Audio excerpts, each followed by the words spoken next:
Good morning, ladies and gentlemen. Minister of Environment and National Beautification, Green and Blue Economy, the Honorable Adrian Ford. The Minister in the Ministry of Finance and Economic Affairs, Honorable Ryan Strawn. The Permanent Secretary, Acting, Ministry of the Environment, Mr. Anthony Headley. Heads of the Department of the Ministry of Environment, Director of the Coastal Zone Management Unit and staff, senior officers of the Government of Barbados, development partners, colleagues in academia, project steering committee members, leaders of the non-governmental organizations and community-based organizations, specially invited guests, members of the media, ladies and gentlemen. Welcome to the Inception Meeting of the Barbados Marine Spatial Planning Process. I'm your Master of Ceremonies, Stephen Brathwaite, and as we begin our discussions today, it is important to start with a few definitions to set the context. The European Union has defined the Marine Spatial Planning, or MSP, process as a tool to manage the use of our seas and oceans coherently and to ensure that human activities take place in an efficient, safe, and sustainable way. UNESCO and the IOC has defined marine spatial planning as a public process of analyzing and allocating the spatial and temporal distribution of human activities in marine areas to achieve ecological, economic, and social objectives that have been specified through a political process.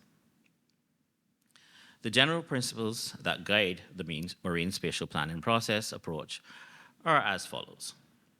To facilitate the identification and mapping of existing sites and their uses, facilitate the identification of sites for new and emerging uses by following an ecosystem approach that recognizes that humans, with their cultural diversity, are an integral part of ecosystems. To ensure the mitigation of conflicts between different uses of the marine environment, to promote multi-use or protected spaces to ensure coexistence and strengthen synergies between activities and bolster investor confidence by introducing transparency and predictability, to facilitate the process of addressing critical knowledge gaps in oceans and related sectors, to encourage cross-border collaboration for regional development, and to improve capacity building using transformative technologies. Ladies and gentlemen, your attendance and participation in this process is paramount to the success of the MSP process and subsequent management plan. Of course, you will be privy to greater detail of these areas very shortly. But with all that being said, I wish to invite the Director of the Coastal Zone Management Unit, Dr. Leo Brewster, to share welcome remarks for today's meeting. Dr. Brewster.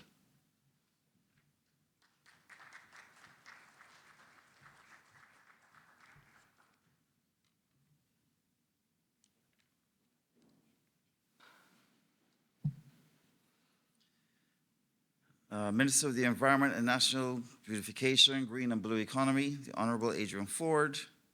Minister of Finance in the Ministry of Finance and Economic Affairs, the Honorable Ryan Strawn.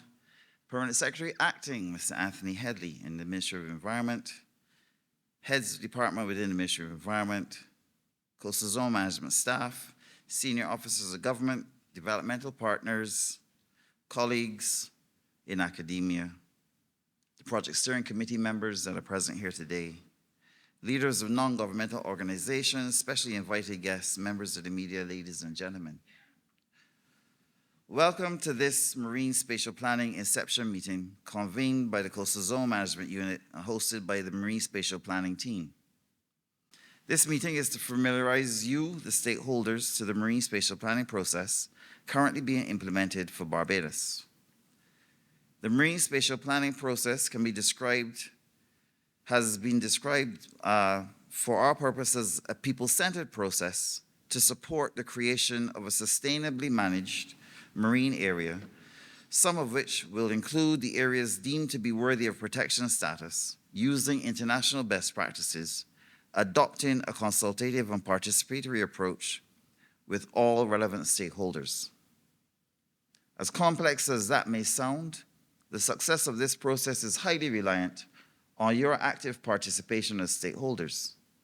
Since the signing of the definition deal in September 22, with the primary partners, the Inter-American Development Bank and the Nature Conservancy, the Coastal Zone Management Unit has been supporting the development of various integrated working streams in rolling out the MSP process. This meeting is intended to present, among other things, some of the current activities that are underway, the science used in attaining data and information, the communications and public outreach initiatives that will be rolled out shortly, and the requirements for stakeholder engagement directly in the MSP process. Through the rollout of these activities in the coming months, you, our valued stakeholders, will be encouraged to share your significant knowledge and information in your particular areas of expertise that will have a direct bearing on how this MSP develops. Some of you may know that Barbados has an ambitious target for the MSP delivery, and through stakeholder consultations such as this, which will be organized at times most convenient for you, it is intended that your contributions will be incorporated into the plans as they develop. We recognize that this meeting's time today may not have been convenient to all, especially those who ply their livelihoods on the ocean.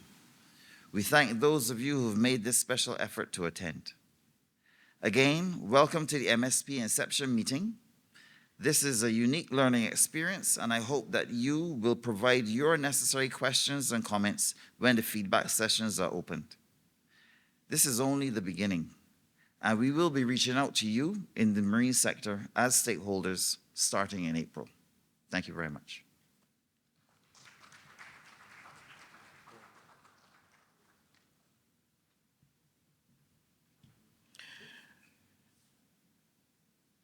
Thank you, Dr. Brewster. Ladies and gentlemen, it is now my pleasure to introduce someone who has an immediate understanding of the funding support for the development of Barbados's Marine Spatial Plan. Mr. Ryan Strawn, Minister in the Ministry of Finance and Economic Affairs. Mr. Strawn.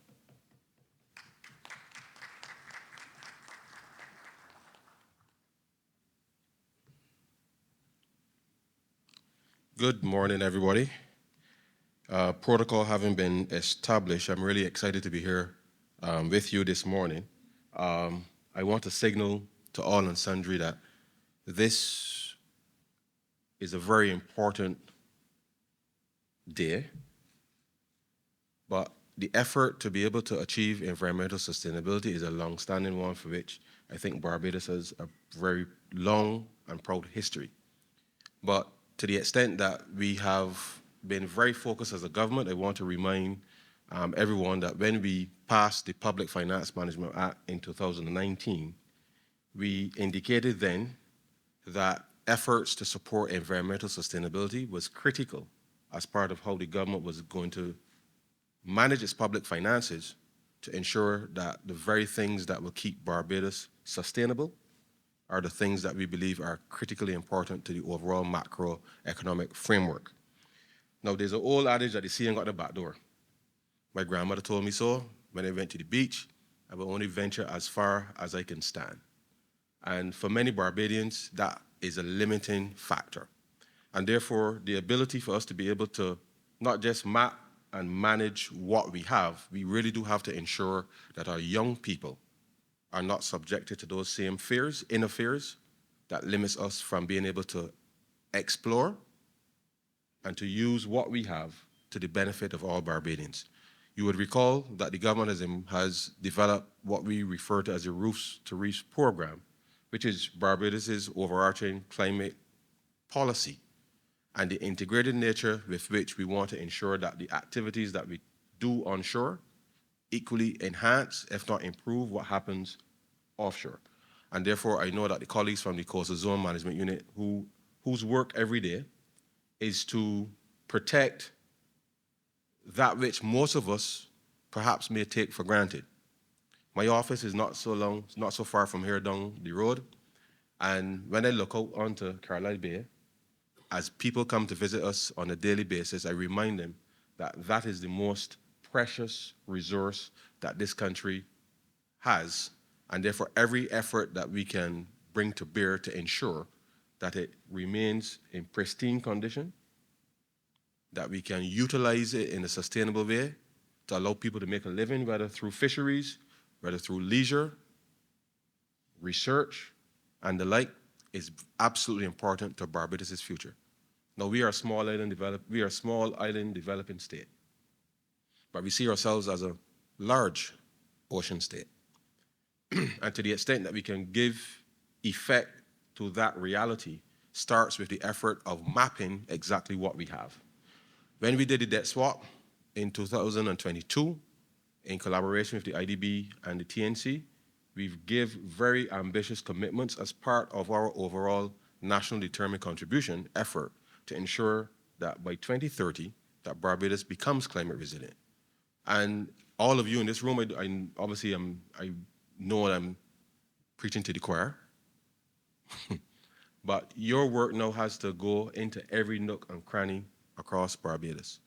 And the resources that we have just voted in the 2024-25, $5 million of the debt savings from that will help augment the resources that you already have to ensure that this work, as well as the other work that you are contemplating, can continue apace.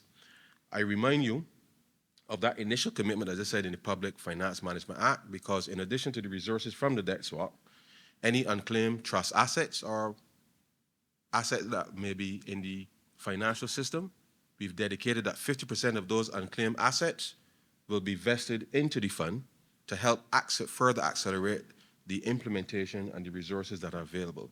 That is the seriousness with which the government has taken this exercise to ensure that there is absolutely no limiting factor with respect to the execution of this work. Equally, we are currently pursuing a debt for climate swap, which will upgrade the South Coast sewage plant to tertiary. And I know I'm not the scientist here, but obviously, given that right now there is discharge into the marine environment, I am sure that at the conclusion of that exercise, that many of you in this room will breathe an even greater sigh of relief in being able to reuse that water such that the marine quality, nearshore quality, will be enhanced, and hence the policy coherence in relation to the commitment, not just for environmental sustainability, but given that Barbados is acutely water scarce, we have to ensure that we manage every single drop of water that we have. And therefore, we continue to work to be able to bring solutions to support the long-standing work that the Coastal Zone Management Unit and others, stakeholders in this room, have built to ensure that Barbados can have a sustained effort at achieving environmental sustainability, but overall to ensure that the climate resilience is built. I look forward to the development and the implementation of the plan to support the conservation works along the West Coast, because I know that having just signed the loan with the IDB to do those 5 specific projects, you would have heard in the budget, the Prime Minister signaled very clearly that we will be providing tax credits such that the efforts that are required to help enhance or limit beach erosion, to do the necessary protections that are required for coral reef restoration and the like, that we're able to incentivize that for the benefit of Barbadians. Because whilst the government does not have currently available to it all of the necessary resources to devote to the fight, we want to make sure that we can mobilize private resources in order to bring a level of aggression, if you like, with respect to the execution of these works, working collaboratively with the private sector. So the Ministry of Finance is fully committed and engaged in this process. And I want to say to all of you that the work that you will do over the next 5 to 6 years will be significant work to enhance the overall economic, but also environmental development of Barbados. Lastly, I will say that In the context of our view as being a large ocean state, the Ministry of Environment has before us a paper which will establish the National Oceans Authority.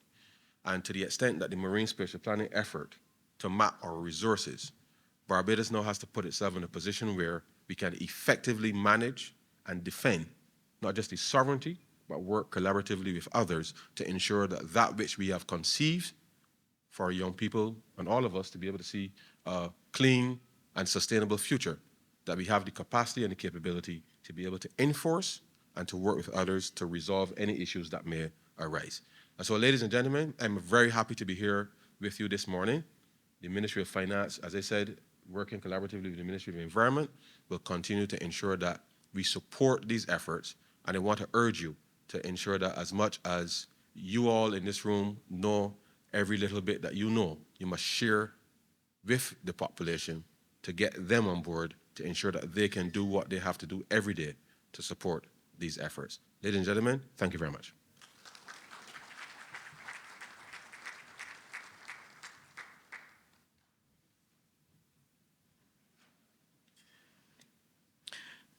Thank you, Minister Strawn.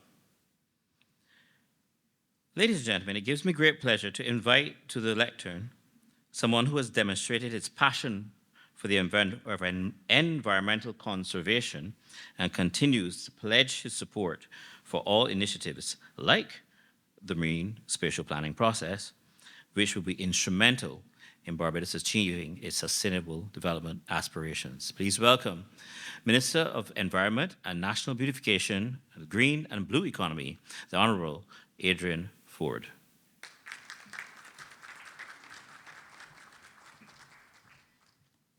Thank you all. I may be a little vertically challenged. Yeah. Pleasant good morning to one and all. Protocol, of course, established by my minister colleague, Minister Strawn. And I just want to say that it is a good day. It's a good day for all of us. It's actually the day that the Lord has made for all of us in the ocean space, the hydrosphere, as we may call it. And I want to say that there's a saying that the journey of 1,000 miles begins with one first step. I want to add my voice, make some changes to that, to say that the journey of 1,000 miles in the ocean begins with one first stroke, because we're swimming here. And I want to say, although this is a nascent exercise for us, as it relates to a marine spatial plan, we are not going to drown in our efforts to make sure this plan becomes a reality. And we are going to ensure that as we swim to every single nook and cranny of the ocean, that we are going to achieve not only the sustainability that we expect, but equally the balanced, ecologically, the livelihoods that we are supposed to improve. And so that in the next 5, 6, 7 years, that Barbados can say to the rest of the world, we are ensuring that our marine sustainability is like no other. We are on the cusp right now of ensuring that the ocean is demarcated in a special way.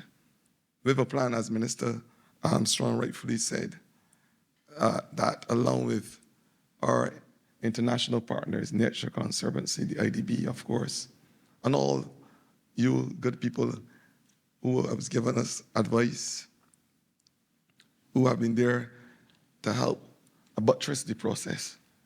I want to say today that we are going to allow that ocean that is 430 times the size of our biosphere or our landmass to be fully utilized. And what does the Marine Spatial Plan do for us? It allows us to be able, and sorry for the voice, I spoke so much at Parliament that I have no voice now. It allows us to be able to demarcate the ocean in a special way. There are areas that we will utilize with the Marine Spatial Plan for recreational purposes. And these demarcations will be science-based. After intense studies, we will know that those areas that are best utilized for recreational purposes, as I just said, areas for marine conservation, areas that we can have the artisanal fishing as we know it, areas that could be used for reef and coral restoration, very important, areas that we can use, of course, for our mitigation and adaptation, which is critical to be able to have that resilience for the climate change and the vagaries thereof. But what we have decided to start with is the conservation of our biological diversity. I've said many times, it is an axiom that I created myself. Life on this earth started with biodiversity. It will end abruptly without it. And that is a fact. We, due to our studies, and Leon the scientist would confirm, we know full well that 93% of the ocean or so is unclaimed. But in that 93% of unclaimed ocean, in areas that we call beyond our national jurisdiction, there is the potential that we can realize another 50% or so of our biological diversity. And that is what this Marine Spatial Plan will help us to be able to do. We are happy to be here. And I want to say to the partners, continue to put your sinew connectively into our efforts. Government cannot do it alone. And that's why partnership is an essential component of sustainable development. It is one of the 5 planks of sustainable development. And so that's why we call on you today to walk with us in the journey. Government has given you the calm and rested assurance that we will not walk in front of you like some or behind. We will walk with our partners side by side so that we can achieve optimum sustainability of our oceans. It is often said that it's difficult to manage that which we cannot measure. And so, another complementary area of focus will be at the establishment of a network of ocean monitoring and ocean monitoring stations, which will use to track changes over time, collect data, and scientific information, of course, so we can make informed decisions. These stations will provide valuable information on ocean temperatures. We recognize, of course, that the temperature of the ocean is rising as we speak. And it is another part of the climate change vagary that we have to be faced with. It is a part of the existential dread. I call it the 4th horseman of the apocalypse as it relates to climate change. And these stations, of course, will provide this valuable information on the salinity content of the ocean and other key parameters so that we will be able to make important decisions, understanding the health and ecology of the ocean. I am happy, of course, that our development partners and the private sector, the stakeholders, I see a lot of you here. And I want you to join us, as I said before, in this journey as we establish the best technology, the best people, because I believe that in Barbados, we have the best people based on our endemic challenges, whether in the ocean or in the land. I honestly believe so. And when I celebrated 40 years of service with the coastal zone only a couple of weeks ago in the same very room, I said it. And I asked the workers in the coastal zone unit to be saluted for their efforts. We are now the hub for training in Barbados when it comes to coastal work, whether it is science-based or technological-based. Persons come from all over the world to be trained by our coastal zone unit, led ably, of course, by Mr. Fastidious himself, Leo Brewster. So, and I said the collection of scientific data and in-depth research to be able to realize this Marine Spatial Plan is an important cog for the success of the same plan. We are collaborating presently with scientists locally and internationally, as this will be key to help us inform our decisions. As many of you will agree, it is crucial for Barbados to prioritize the adaptation to climate change and disaster risk management. But not only must we look outwards at what may come to our shores, we may also address the impacts of our natural resources and the effects of what I would call the anthropogenic behaviors of mankind on the land. The reason why we are having the ocean acidification as we know it is because primarily due to mankind's behavior, the excess use of chemicals. I said the other day that sargassum may very well be the response of the anthropogenic behaviors of mankind. There's the extra acidification of the ocean. Here comes the mega ugly because of its mechanism to sequester. It's one of the biggest sequesters in the ocean. It sequesters the carbon dioxide from the roots and the stems of the algae. And it's able, by sequestering the carbon dioxide, to alkalinize that which was acid, the ocean. So it is a homeostatic reaction of the sea. I believe that Mother Nature reacts in a homeostatic way. What we would call in a sense as a dynamic equilibrium. If you do A, B is going to happen to bring that balance. Same thing with us.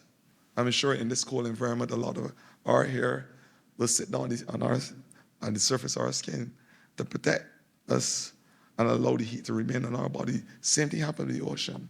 You acidify it, up comes the sargassum to be able to sequester carbon dioxide to help neutralize that acidity. And equally, we recognize because after doing a series of tests, that it is able to sequester a lot of harmful chemicals that are in the ocean as well. So we have to be mindful that the ocean has its own mechanisms as well. So when we embark on a marine spatial plan, we are taking all these things into consideration. What we are doing inland, so that's why education must become an important part of the conversation. How we educate Barbadians and those who come to our shores about what is expected in terms of good ocean policy, ocean consideration, and of course, how they behave in what I would call the biosphere of the land. Because the two are intimately connected. There is what we scientists would call an unequivocal gamos. Ladies and gentlemen, I'm sure you will agree that paramount to the success of this initiative is the people-centered approach that we are taking through this process. That is why you are here, people-centered. We are acutely aware that by involving all citizens in marine conservation efforts, especially if we work towards the realization of Barbados' Marine Spatial Plan, we can create a sense of ownership, because that is what it is for us. And that is why we are on this journey to educate our persons not only in Barbados, but outside about the importance of such an exercise.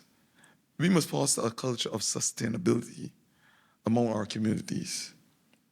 We must allow those on all ends of the spectrum, the young, the old, persons in the differently able community, because there must become an important part, a hub of the conversation as it relates to ocean governance, ocean consideration, and the policies that we set. We must collaborate with all citizens to ensure that every opportunity to preserve our environment, our marine space, that those opportunities are grabbed with both hands by our citizens. We are already involved in the public in these types of discussions and initiatives to ensure their long-term support. As I say, it must be an all-embracing effort.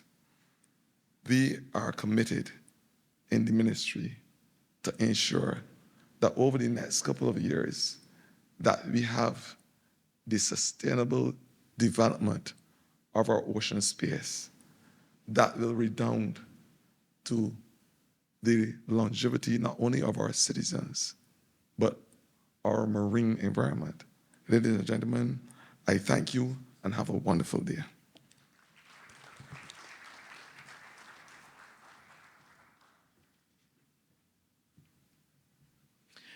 Thank you, Minister Ford. With every new initiative, you need something that will draw your attention to it and achieve the buy-in of all persons who it will affect, not just the persons who are immediately involved in the process.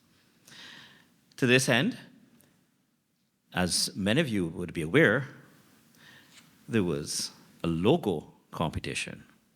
And I invite you now to view the launch video of the logo, winning logo for this process.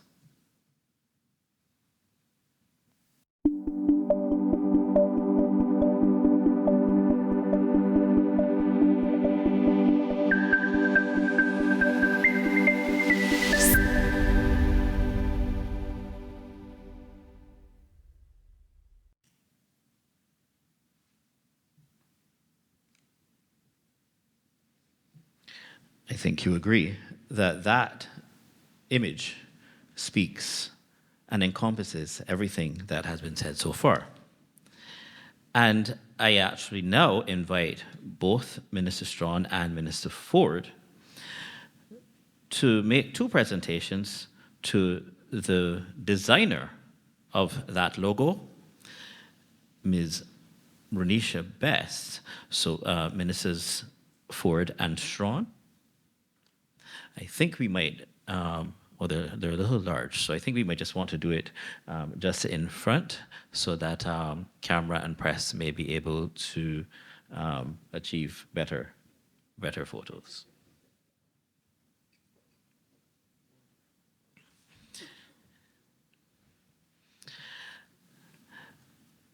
Minister Ford will present the small tokens or prize to Ms. Bess.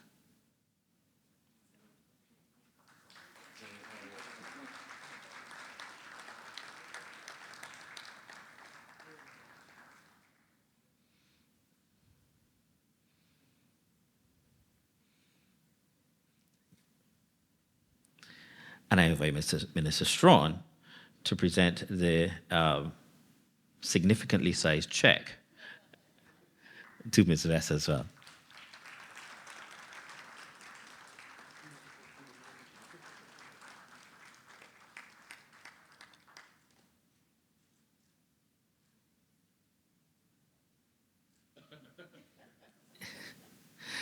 Ms. Bess, I will invite you now to the lectern to give us some insight into the production of this wonderful logo and its significance to the process.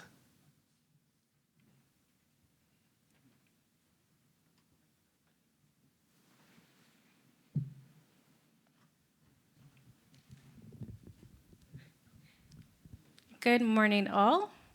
I am truly, truly grateful to be the winner of this logo competition and to be the recipient of this award.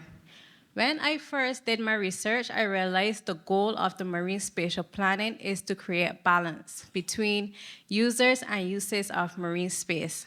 And that was the inspiration for the logo. So if I may like to go through the key elements for the logo. First, we have the dark blue. That represents the oceans that surround the island. Then we have the light blue. That represents the waves and the beaches. We also have the person that is holding the trident. That represents Barbadians, including everyday beachgoers, fishermen, and hoteliers. We also have the turtle pattern, and this particular pattern is that of the hawksbill sea turtle, which frequents our shores. And it also represents marine life. And finally, we have the actual shape of the logo, which is a circle, and its divisions, as you can see, is divided into 3 parts, and that represents balance and sustainability. So those are the key elements for the logo. Thank you.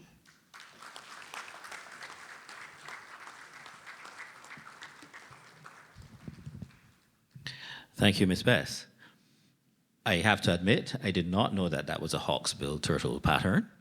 I've seen many hawksbill turtles while I've been scuba diving off the shores of Barbados, and I should have recognized that, but I think that you did an excellent job, and you're well deserving of your prize. And when we go beyond this room, and when we go out to the public, we need a space in which they will find out what is going on. What is this process? What does it involve? Who does it involve? Who does it benefit? And what are the benefits? And to do that in the most efficient way, I commend the planners for going the way of digital. And there is actually the Barbados Marine Spatial Plan website. So I now invite you to view the video which will launch that website.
We want to make your experience throughout the marine spatial planning process as seamless as possible.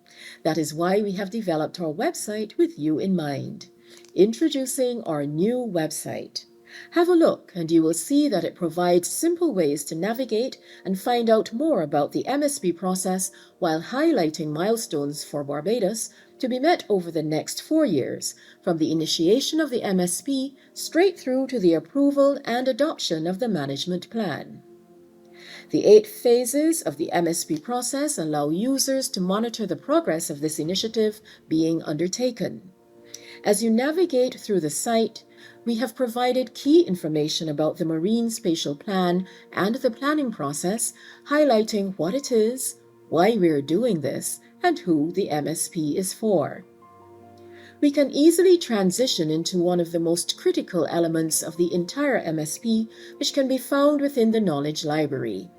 The website allows users to take a look at the data which have been collected thus far and is also being analyzed within several interactive maps. Let's get into our interactive map tutorial. Our website provides spatial data made available at your fingertips with a suite of interactive maps. Designed to enhance your understanding and appreciation of Barbados's Exclusive Economic Zone, or EEZ, these maps are your gateway to the various sectors, starting with conservation, fisheries, and the energy sectors of our island. And there's more on the horizon. Soon, the maritime transport and tourism pillars will also be featured, providing a comprehensive overview of our nation's marine territory. Our interactive maps mimic the intuitive functionality of familiar platforms like Google Maps, ensuring a seamless experience. Whether you're on a computer or a mobile device, navigating through the rich environmental data of Barbados is straightforward. Click and drag to traverse the island, zoom in for a closer look at specific areas with your mouse wheel, or by pinching and spreading your fingers on touch screens. An information panel on the left-hand side acts as your personal guide through each map. Here you'll find a variety of layers that you can toggle on or off, tailoring the map to show only the data you're interested in.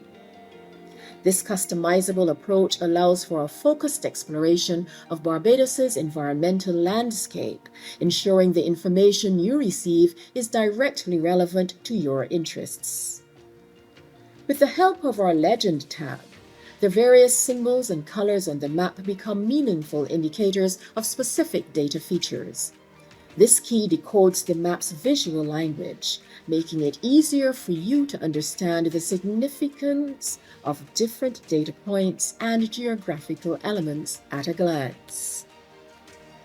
By clicking on any point of interest within the map, a pop-up window will emerge, offering detailed information about the specific area. This feature allows for an interactive learning experience, providing you with in-depth data about each location's environmental aspects, challenges, and initiatives. Our commitment to environmental education and management for the MSP means that these maps will be continuously updated with the latest data sets. As we refine and expand the information available, you can expect the maps to become even more comprehensive, offering an up-to-date snapshot of our entire marine territory. Should you have queries, we have developed a range of FAQs which you can also find within the Knowledge Library. The news and media resources provide press information, announcements, and footage of various MSP activities.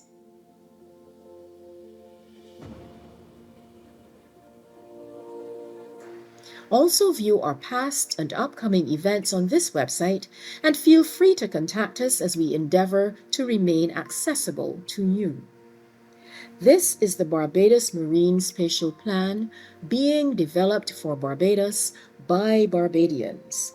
Join this important undertaking to assist us in effectively managing our marine resources to ensure sustainable development for the future.